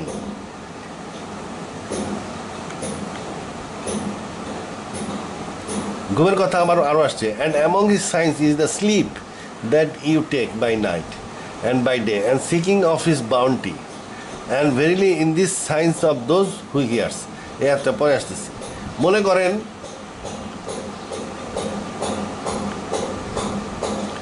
করেন এই যে একটা ঘোড়া, এই ঘোড়া কিন্তু দিনে 24 ঘন্টায় 2 ঘন্টা সে ঘুমায়, তাও দাঁড়ায়, এবং সেই ঘুমও কিন্তু একটানা ঘুম না। সে যদি গভীর ঘুমে অচেতন হয়ে যায় তাহলে খাড়ায় থাকতে পারে না, পড়ে যাবে। এই ঘোড়া আজীবন সে ঘুমায় কি 24 ঘন্টায় 2 ঘন্টা, তাও দাঁড়ায়, এবং তাও ভাঙে এই 5 মিনিট ঘুমাইলো আবার জায়গায় ওঠে, 5 মিনিট ঘুমাইলো আবার জায়গায় ওঠে, এরকম টোটাল 2 ঘন্টা ঘুমায় সে। এই বাঘ সে ঘুমায় না, চোখ বন্ধ করে থাকে ঠিকই, চোখ মিটমিট করে। ওর গুহার মধ্যে ঢুকলে সে ভৌ করে আক্রমণ করে দেবে, কারণ মানুষের মতন গভীর ঘুম তার নাই। একটা মানুষ যখন ঘুমাচ্ছে তখন তার বাড়ির থেকে সমস্ত কিছু চুরি করে নিয়ে আসতে পারবেন, কিন্তু বাঘের গুহায় আপনি ঢুকতে পারবেন না। সে ঘুমাইলেও সে তার একটা অংশ চেতনার মধ্যে আছে। একটা শিয়াল সে সবসময় সাবধান, ওই রকমভাবে ঘুমায় না। আর এটা মনে করেন একটা মাছ, এটা হলো কি হাঙর মাছ, এ তো ঘুমাইতেই পারে না। এ যদি ঘুমায় তাহলে এর বডি হলো পানির চেতে ভারী।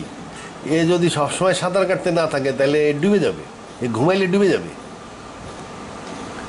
ডুবে গেলে সার্টেন হাইটের নিচে চলে গেলে সে পানির চাপে সে মারা যাবে। তাইলে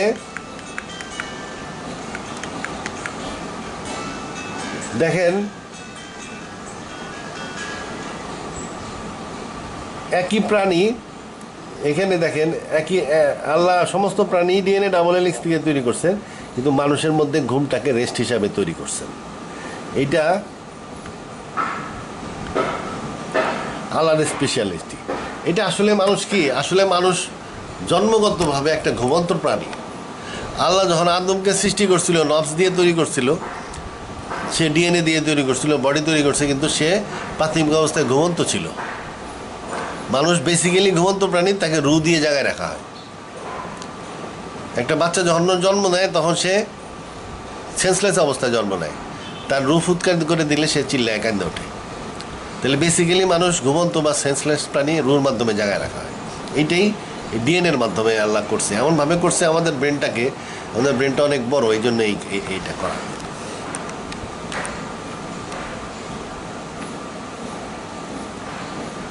আল্লাহ তার প্রমাণ দিছে কি, ঘুম একটা প্রমাণ, রুহের প্রমাণ। আর একটা কি, sign of his bounty, seeking of his bounty. Seeking of his bounty মানে কি, কালার ভিশন আই। আমরা সোনা, রূপা, লোহা আলাদাভাবে চিনতে পারি, আমাদের কালার ভিশন আই আছে। আরেকটা পড়ি, and among his science is the sleep that ye take by night. তুমি যে রাত্রে ঘুমাও, এটা তার চিহ্ন। And seeking of his bounty মানে তোমার কালার ভিশন একটা চোখ আছে, যার ফলে তুমি সোনা রূপার পার্থক্য বুঝতে পারো। Verily in that is a science for those who here's. তার মানে সোনার মধ্যেও আল্লাহর সাইন আছে। তার মানে কি, এই স্লিপের সাথে রিলেটেড, মানে রুর সাথে জড়িত আছে স্লিপ, কালার ভিশন আই এবং ঘুম এবং হিয়ারিং। এই তিনটা জিনিস রুর সাথে জড়িত। আমাদের ব্রেনটা অত্যাধিক বড়, এবং এই অত্যাধিক বড় ব্রেনের কারণে যেহেতু আমাদের কালার ভিশন আই আছে, এটা টায়ার্ড হয়, অনেক ডাটা কালেকশন হয়, প্রত্যেক ভিশনেই অনেক মেগাবাইট খেয়ে ফেলে।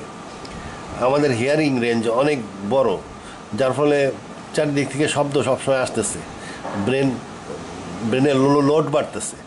এই যে অপ্রয়োজনীয় দৃশ্য এবং অপ্রয়োজনীয় শব্দ, এইগুলো ইরেজ হওয়ার দরকার হয় প্রত্যেক রাত্রে। এই ইরেজের জন্য দরকার হয় স্লিপ। এই স্লিপটা 7-8 ঘন্টার একটা দীর্ঘ স্লিপ দরকার হয়। এই স্লিপটাকে ইনশিওর করছে আল্লাহ কীভাবে, রুর মাধ্যমে। আমরা জেগে থাকি রুর কারণে, এইটাকে আল্লাহ নিয়ে নেয়, যার ফলে নফস মারা যায় বা আমাদের শরীর অচেতন হয়ে যায় এবং আমরা ঘুমাই। এই কয়টা জিনিস দেখলাম, স্লিপ,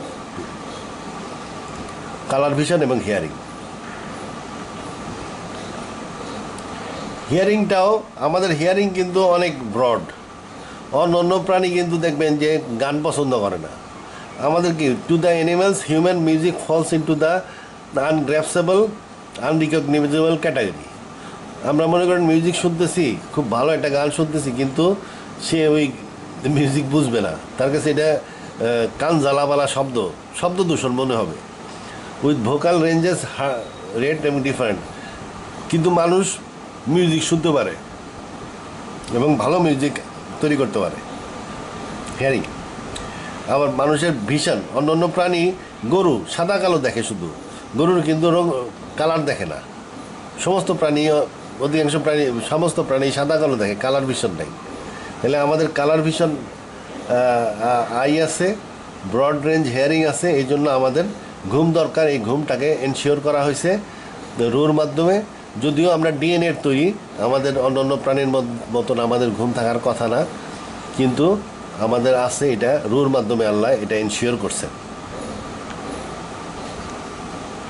আচ্ছা, তাইলে আমরা রু সম্বন্ধে আলোচনা করলাম।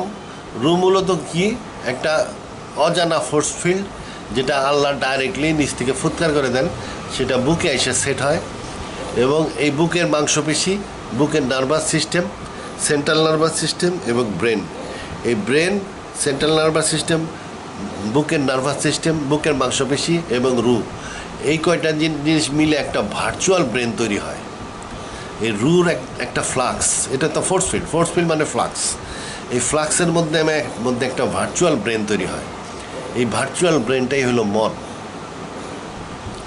এই মনের কারণে কি হয়, মনের মধ্যে রুর প্রদত্ত দুইটা ইমোশন আছে, আনন্দ এবং দুঃখ। এই আনন্দ এবং দুঃখের চেতনার কারণে ব্রেনকে চালায় সে কীভাবে, আনন্দ এবং দুঃখ, আনন্দের স্মৃতিকে চালাইতে থাকে, দুঃখের চেতনা স্মৃতিকে বন্ধ রাখে।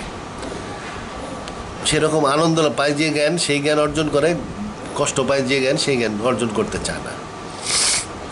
তাহলে ব্রেনকে চালাচ্ছে কে? রু, তার ইমোশনের মাধ্যমে। আচ্ছা, আমাদের স্বাধীনতা দেওয়া হয়েছে রু দিয়া, রু দিয়ে আমার স্বাধীনতা দেওয়া হয়েছে, এবং আমাদের ব্রেনটা হলো জন্মগতভাবে হোয়াইট ব্রেন, জেনেটিক্যালি প্রোগ্রাম না, স্বাধীনতা দেওয়া হয়েছে। অন্যান্য প্রাণীদের স্বাধীনতা নাই, তাদের জেনেটিক্যালি প্রোগ্রাম ব্রেন আছে, সে সাইবেরিয়া তার উড়ে যাইতেই হবে, এবং তারা নফসের প্রেরণায় চলে, তাদের স্বাধীনতা নাই। আমাদের স্বাধীনতা নাই, আছে। এই স্বাধীনতা তাহলে দিল কীভাবে? আল্লাহ স্পেশাল রূপ উৎকার করে দিল, 1 নাম্বার। 2 নাম্বার হইতেছে বড় ব্রেন দিছে, যার ফলে আমাদের কালার ভিশন আই আছে, আমরা বাউন্টি সিক করতে পারি, সোনা রূপার পার্থক্য বুঝি। কালার ভিশন আই না থাকলে আমরা রূপা আর সোনাকে একই মনে করতাম। ব্রড রেঞ্জ হেয়ারিং আছে, মিউজিক টিউজিক অনেক শুনতে পারি, যার ফলে ব্রেন ক্লাউডিং হয়ে যায়, যার ফলে এটাকে ক্লিয়ার করতে হয়। এই জন্য আমার ঘুমেরও দরকার আছে, এই জন্য ঘুমটাও আল্লাহ ইনশিওর করছে রুর মাধ্যমে। তাহলে রু আমাদেরকে স্বাধীনতা দেয়, রু আমাদের ব্রেনকে মনের প্ল্যাটফর্ম তৈরি করে। কলব তাহলে বুকে অবস্থিত। আরও কিছু থাকতে পারে? আল্লাহ বেশ, কলবুল মুমিন আরশুল্লাহ, এটা খুব ইম্পর্টেন্ট। আল্লাহ কিন্তু খুব পোসপাস, নাক বড় উঁচু আল্লাহর। যে আল্লাহরে স্মরণ করে না, আল্লাহ তারে স্মরণ করে না। তার উপরে 19 ফেরেশতা লেগে আছে সামনে পিছনে, ওই ওরাই পাহারা দেয়। আল্লাহর আঙ্গুলে থাকে কার কলবে? আল্লাহর আঙ্গুল থাকে, আল্লাহ তারে পছন্দ করে তার কলবে। ওই তোরে তো পয়সা করে দিই নেই, সকালে কি খাবি? ওই হেনতে হেনতে জোগাড় করে। আল্লাহ তার বিষয়ে খুব চিন্তিত যে সকালে কি খাইব, আর এই দুপুরের খাওয়া নাই, ওখানে চল রে, ওখানে চল। এই দুইজনে মিলে মানে আল্লাহ নিয়ে যেতেছে ওরে, যাই একটা কাম পাইলো, মাটি কাটার কাম। সারাদিন মাটি কাটার কাম করে টইরে দুপুরের খাওয়া জোগাড় হইলো। রাত্রে ড্রা হয় নাকি? রাইতে কি খাওয়ানি রে? এর বাতি টো রেখে দে, ডাইলি টো রেখে দে। হ্যাঁ তাই তো, কলবুল মুমিন আরশুল্লাহ। আর যারে আল্লাহ পছন্দ করবো না, এই 10 কোটি টাকা দিয়ে দে, আল্লাহর দিকে তাকাই দিচ্ছে করে না, দিয়ে দিল 10 কোটি টাকা, কিনে কিনে কাকে যায়, কারণ আল্লাহ তার দিকে তাকাই দিচ্ছে হতেছে না। নোংরা কলমের মধ্যে খালি অজাত কুজাতের চিন্তা, চুরি চামারি নানান রকমের পচা চিন্তা যত আছে সব হলো তার মনের ভিতরে। মনটা একটা মানে মানে সোসাইটি সিনেমা হল আর কি। তো এখন এই এই কলমে তো আর আঙুল দিবে না আল্লাহ, ওই কলম নষ্ট কলম। তাহলে কলমুল মুমিন আরশুল্লাহ ওইটাই ভালো কলম। এই জন্য কলবকে, মনকে ঠিক রাখতে হবে, যেন আল্লাহ মানুষকে, যে মানুষকে পছন্দ করে সেই মানুষের কলবে তার আঙুল থাকেন। আল্লাহ কিন্তু খুব নাকুচা, আল্লাহর নাক যে কত উঁচা তার ইয়ত্তা নাই, কারণ সে হইল প্রচণ্ড অহংকারী, অহংকার করার যোগ্যতা আছে তার, স্রষ্টা, বিশাল বৈজ্ঞানিক। আচ্ছা যাই হোক, আল্লাহ হাফিজ।